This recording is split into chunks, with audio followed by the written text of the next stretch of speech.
How to pass 5V0-21.20 exam to complete your Master Specialist HCI 2020 certification.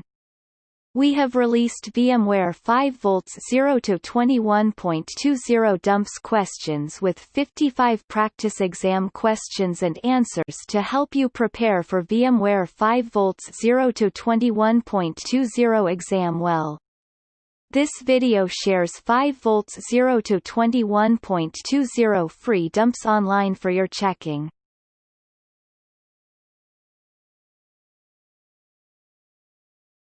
Question number 1. Which is true about VSAN fault domains? A. A VSAN stretched cluster has two primary fault domains. B. A VSAN stretched cluster has three primary fault domains. C. A VSAN standard cluster cannot be configured with fewer than three fault domains. D. A two-node VSAN cluster has two primary fault domains. Answer A.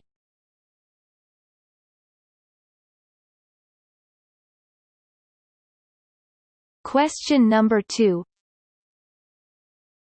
A storage administrator working for a large enterprise is consolidating multiple locations into two data centers running on a new HCI platform. vSphere replication has been used with VSAN to migrate a large amount of data between two separate locations with high latency links. The administrator has been asked to plan the VM migration using vSphere replication failover. The plan will involve stopping replication, failing the workloads over to the second site, and preparing for the next migration of VMs. Which two statements are correct in this scenario? Choose two. A. There will be a post-migration task to manually clean up VSAN namespaces at the target data store. B. VMware Site Recovery Manager is required to perform the failover. C. When using vSphere replication and VSAN, only virtual machines that are powered on are automatically replicated. D. vSphere replication will automatically run a post-failover cleanup task following replication being stopped. E. vSphere replication does not add additional load to the storage solution. Answer D.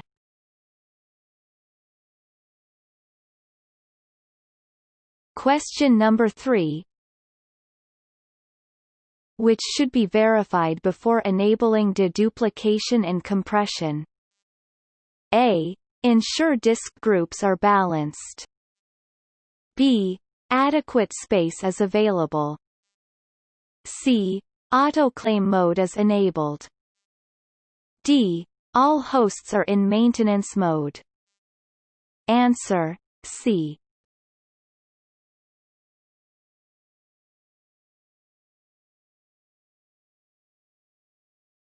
Question number 4. A company has reserved the last Saturday of the month to conduct server maintenance. An administrator is allowed to perform maintenance from 5 a.m. to 12 p.m. During the upcoming maintenance window, the administrator will upgrade the controller driver, controller firmware, and vSphere version. Environment details. vCenter is already at the latest version. 5-node vSAN cluster.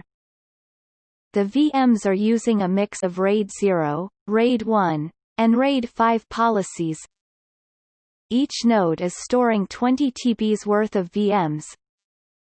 Which maintenance mode option will allow an administrator to successfully perform the required upgrades, while ensuring all VMs remain online? A. Full data migration. B. No data migration. C. Ensure accessibility. D. Admission control enabled. Answer B.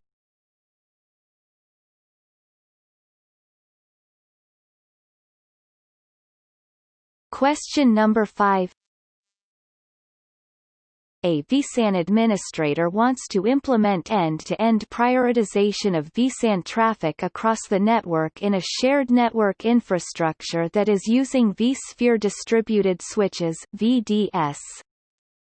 Which two can help achieve this objective? Choose two. A. Configure multiple VSAN VM kernel interfaces to load balance across multiple uplinks. B. Enable jumbo frames for VSAN VM kernel ports and configure LACP for optimal load balancing. C. Enable network resource pool at the VDS level to prioritize VSAN traffic. D. Configure CUS or DSCP with high priority tag at the VDS and equivalent in the physical network. E. Enable network I/O control and allocate higher shares for VSAN traffic. Answer: A. D.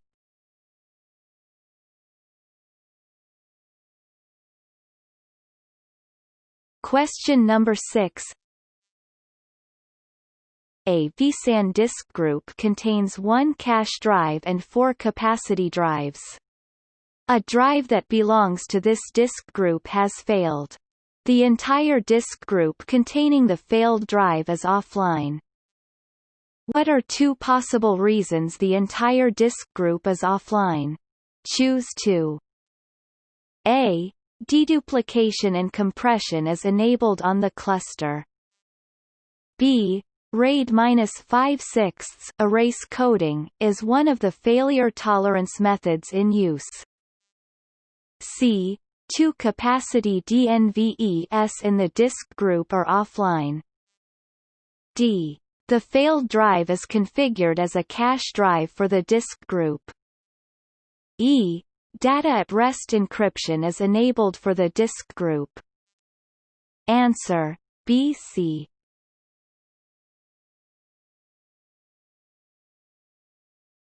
Question number 7. A VSAN administrator is changing the number of stripes in the VSAN policy from 1 to 2 on a 3-node VSAN cluster. What is a possible impact of this policy change? A. Stripes will be placed on separate media, but does not guarantee separate hosts or disk groups. B. Policy cannot be applied as the cluster does not meet the minimum number of fault domains. C. The amount of raw capacity required to comply with this policy will double. D. The amount of raw capacity required to comply with this policy will decrease by half. Answer: D.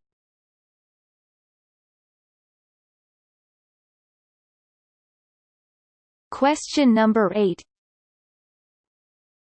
Which two must be considered when creating a VSAN solution that will utilize VMware vSphere replication? Choose 2. A. VSAN encryption cannot be used with vSphere replication. B. AES-NI must be enabled prior to using snapshots for replication. C. Deduplication and compression must be disabled for PIT snapshots. D. Point-in-time snapshots count towards component limit. E. Additional RAID I/O will be generated by vSphere replication. Answer: A. C.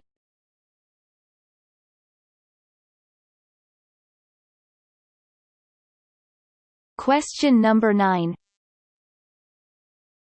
A company has a new production-wide requirement to use data at rest encryption for compliance reasons.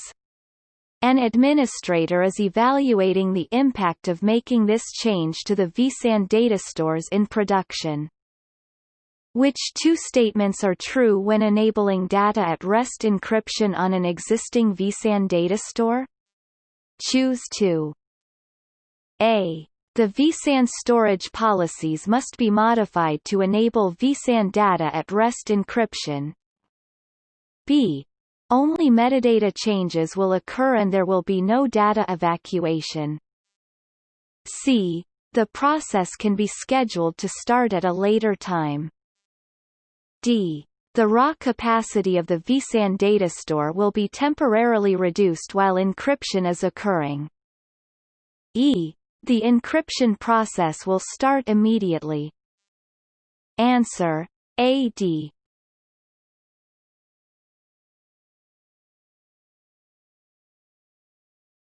Question number 10. An administrator would like to put a VSAN host in an existing VSAN cluster in maintenance mode. vMotion is configured and DRS is set to fully automated and all other advanced settings are their defaults. The administrator uses this PowerCU command. Set vmhost SCHI-HOD01 Corp. Local, state, maintenance. What is the default behavior? A. Virtual machines will be live migrated to another host not in maintenance mode and storage objects will be migrated if it is required to be accessible. B. Virtual machines will be live migrated and all storage objects residing on this host will migrate to another host that is not in maintenance mode. C. Virtual machines will be live migrated to another host not in maintenance mode and storage objects will not migrate regardless of policy and state. D. Virtual machines will not be live migrated to another host not in maintenance mode and storage objects will be migrated if it is required to be accessible. Answer: C.